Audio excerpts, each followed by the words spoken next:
In one of the world's largest king penguin colonies, chicks must be able to make it through the winter without food. This chick can expect one of three fates: be eaten alive, starve to death, or hang on one more day until their parents return with food. And here they are. Look at all their bellies, they're all stuck.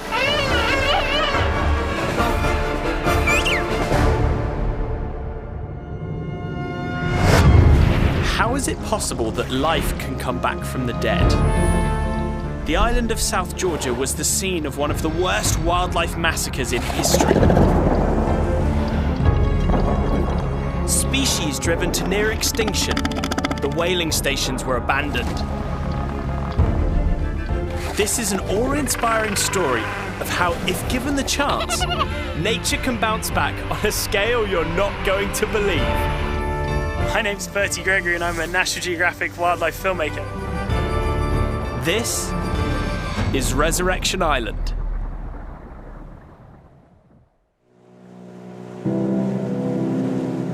Less than 100 years ago, the penguins of South Georgia were being used as kindling for whaling station fires. But now, We've finally made it to St Andrews Bay, you know, the busiest beach on the planet.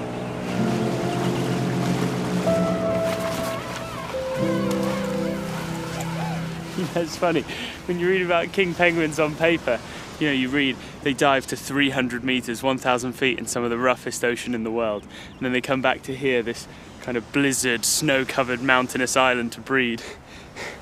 And you meet them and they're just totally unfazed. Hello. some of these adults might not have set foot on land for 5 months to see their chicks. And with a belly full of fish, that's no easy task.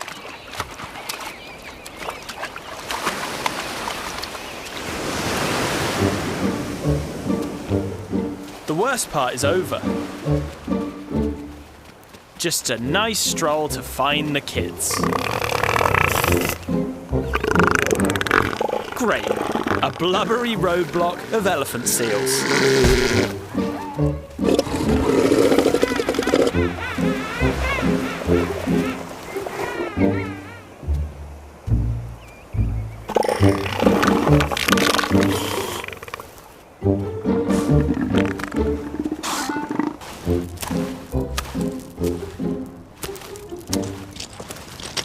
You ready?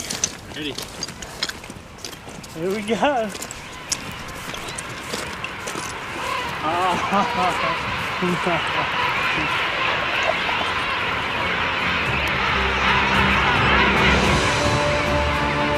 400,000 king penguins.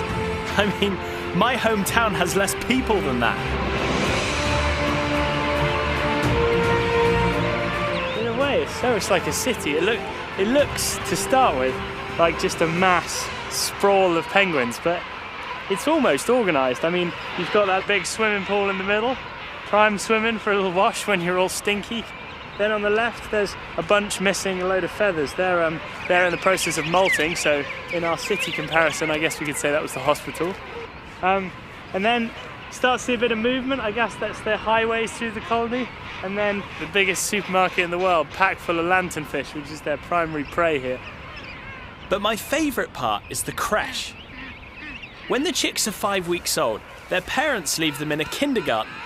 Food becomes scarce during the winter, so both of the parents have to go out into the open ocean to hunt. Depending on their luck, they might not return for months. So what do you do when mum and dad aren't home?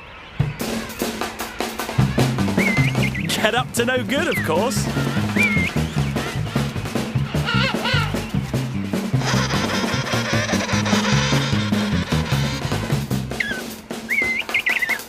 They just have the most amazing fluffy coats. I think with good reason.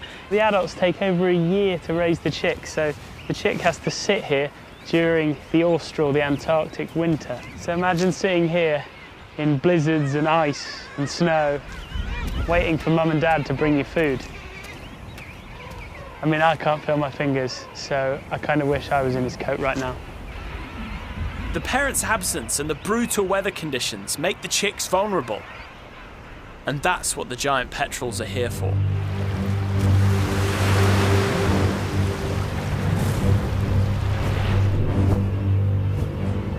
Giant petrels hunt king penguin chicks by spotting a weak one that's strayed away from the creche.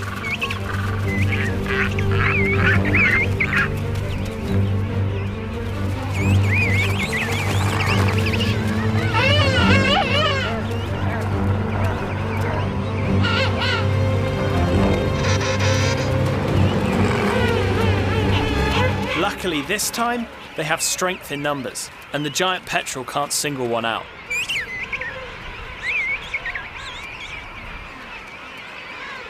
Finally home, each adult calls their chick.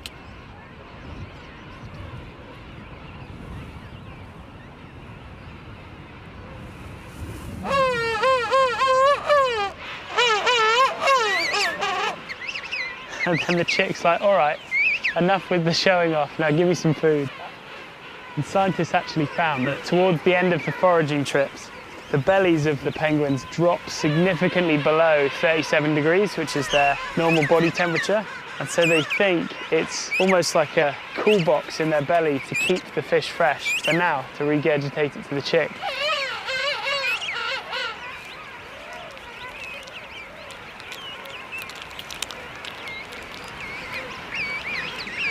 Oh, you totally saw the food come out. That's wicked. Slash a bit gross. Now that the chicks have had a few mouthfuls, the adults need to go back to the ocean and start again. If only it were as easy as that. They must negotiate a long line of pecky adults protecting their eggs. Go, go, go, run, run, run, run, run. Peck, peck, peck, peck, peck. Oh, he's going for the double. That's brilliant. What an awesome tactic. They must get paired together, and the one behind is using the one in front as a shield. The front one's getting absolutely hammered, but the back one... Oh, actually no, the back one's getting hammered too. It's a rubbish tactic.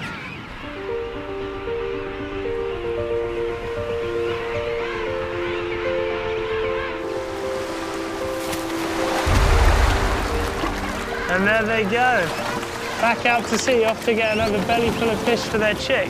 And to think that, you know, such a clumsy bird on land can then dive to 300 meters, 1,000 feet is pretty spectacular.